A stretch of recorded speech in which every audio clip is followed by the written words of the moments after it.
Mobile হাতে গাড়ি চালানো ঠেকাতে নিউ জার্সির পুলিশ নিয়েছে একেবারেই ভিন্ন কৌশল।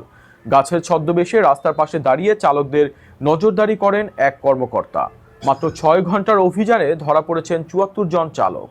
কিভাবে পরিচালিত হলো এই ব্যতিক্রমী অভিযান এবং কি বলছে পুলিশ, বিস্তারিত জানুন প্রতিবেদনে।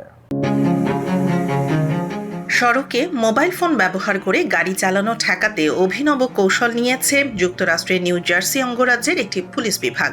গাছের ছদ্মবেশ ধারণ করে বিশেষ অভিযানে নেমে মাত্র ৬ ঘন্টায় ৭৪ জন বিক্ষিপ্ত চালকের বিরুদ্ধে ব্যবস্থা নিয়েছে পুলিশ। বুধবার মিডলসেক্স কাউন্টির ডানেলেন শহরে এই অভিযান পরিচালনা করে ডানেলেন পুলিশ বিভাগ। সামাজিক যোগাযোগ মাধ্যমে প্রকাশিত ছবিতে দেখা যায় এক পুলিশ কর্মকর্তা গাছের মতো দেখতে বিশেষ পোশাক পরে রাস্তার পাশে দাঁড়িয়ে বাইনোকুলার দিয়ে চালকদের গতিবিধি পর্যবেক্ষণ করছেন। পুলিশ জানিয়েছে নিউ জার্সির হ্যান্ডহেল্ড মোবাইল ফোন ব্যবহার নিষিদ্ধ আইনের বাস্তবায়ন এবং সড়ক নিরাপত্তা নিশ্চিত করতেই এই বিশেষ অভিযান চালানো হয়। অভিযানের সময় যারা গাড়ি চালানোর সময় হাতে মোবাইল ফোন ব্যবহার করছিলেন বা অন্য ইলেকট্রনিক ডিভাইসে মনোযোগ দিচ্ছিলেন তাদের বিরুদ্ধে তাৎক্ষণিক ব্যবস্থা নেওয়া হয়।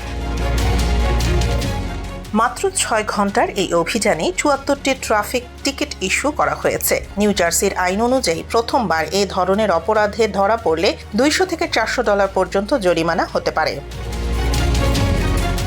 অভিযান শেষে পুলিশ সামাজিক যোগাযোগ মাধ্যমে এক বার্তায় বলেছে, একটি মেসেজে বা নোটিফিকেশন অপেক্ষা করতে পারে, কিন্তু আপনার চোখ থাকা উচিত রাস্তার দিকে, মোবাইলের পর্দায় নয়।